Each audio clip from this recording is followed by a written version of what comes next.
My name is Mams and I make weird music. In childhood, I was always afraid of big spiders. Those creepy, hairy things, often black or grey. Ew. And some could even jump. Nowadays, I tend to see more slender ones that don't have hair and look like skeletons. But I feel like back in the 90s, those big, hairy ones were more common in Darjeeling. I had a few scares in my childhood with regards to spiders. But as I grew a little older, I also grew more knowledgeable that they are actually pretty harmless.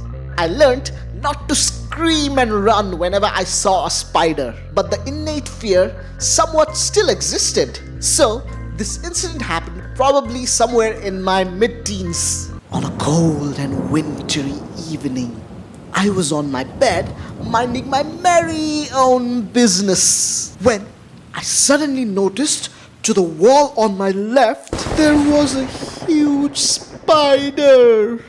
I did somewhat jump out of bed, but in a short time, I regained my composure and started observing it, albeit from a few meters away. I was also heavily into writing lyrics at that time, and so that moment made me write a song. The spider was very still and immobile.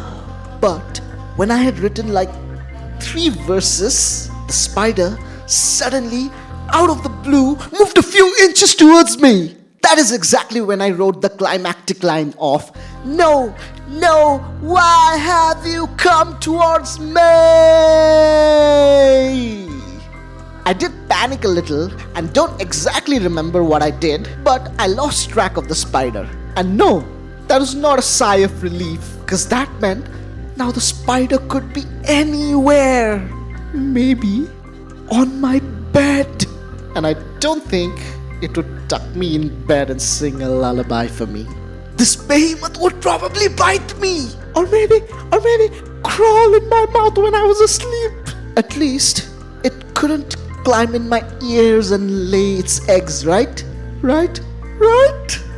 And that is when I wrote the last 2 verses. Mind you, this was the era when I was heavily into the lyrics of people like Jim Morrison from The Doors and Syd Barrett of Pink Floyd. So I did somewhat romanticize lunacy or craziness. So that fascination made it into the lines as well. That is how the lyrics of the song was written. As far as the chords and the music go, most of my songs from back then always evolved over time. I really loved chromatic movements, be it melodic or harmonic. Songs with chromatic movements like Shine On You Crazy Diamond, Stairway to Heaven, or even Something by the Beatles were some of my favorites. I had the simple harmonic idea of chromatically and menacingly moving the chords slowly up and then suddenly jumping back down. I felt it imitated the movement of a spider. I also discovered a glorified version of an E power chord using all 6 strings of the guitar. It goes like this: root, 5th, root, 5th, root, and root. I just took this shape and moved it chromatically up 2 times, whilst either muting or droning the 1st and the 6th strings. And then, when I moved another step up, I quickly added my middle finger to turn it into an E minor 9th chord, and quickly brought it back to the D minor 9th chord, and then back to the E power chord. As I mentioned before, these little details of like droning or muting the outer strings or adding my middle finger were added slowly over time as I practiced and sometimes performed this song. It's hard for me to date exactly when each element of the song was added to it. Another key element of the song is its extreme dynamics. Again, coming back to the Pink Floyd influences, especially albums like The Wall and The Final Cut were extremely dynamic, going from very loud to very soft in an instant. And that is something I picked up on and used on this song. My singing style also got more and more dramatical and theatrical over the years. In 2014, I recorded a version of it at Matrix Sound Lab Darjeeling with the amazing producer Ajnish Rai. The video of it is still on my channel if you'd like to watch and compare. There, I learned from him one final trick that has become such a crucial part of this song, and that is to automate the reverb. Of course, this song needs a lot of reverb and delay.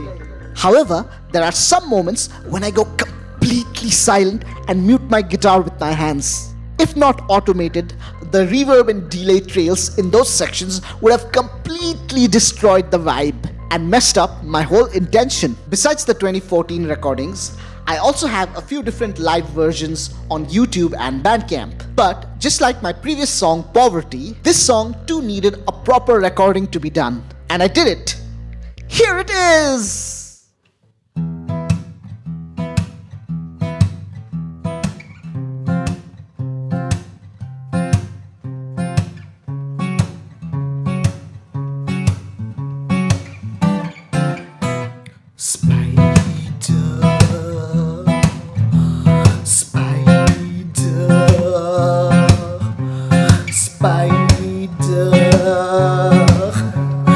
Just a meter away, I have fear from you, but still I will stay. You're quite a big spider. Your legs are scared, those spiders are common, but your size is rare. Is your front left leg shaking? It seems to be so.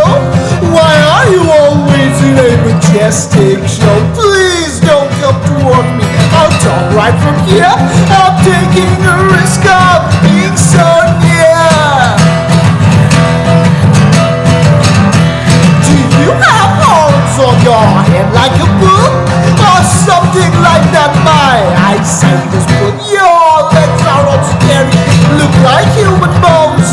Ain't scary legs every spider owns.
Why I have had a phobia of spiders when night, afraid of M.A.M.Z, horse riders. Were you for real? No, you were for me. Just but I thought I heard something into the rain. The poster is shaking, going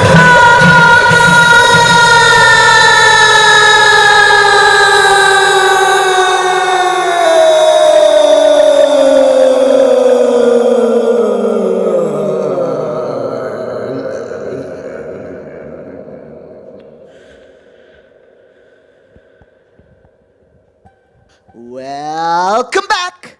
Did you like the song? Did you like the song? Did you like the song? Cause if you did, then you should spider-scribe!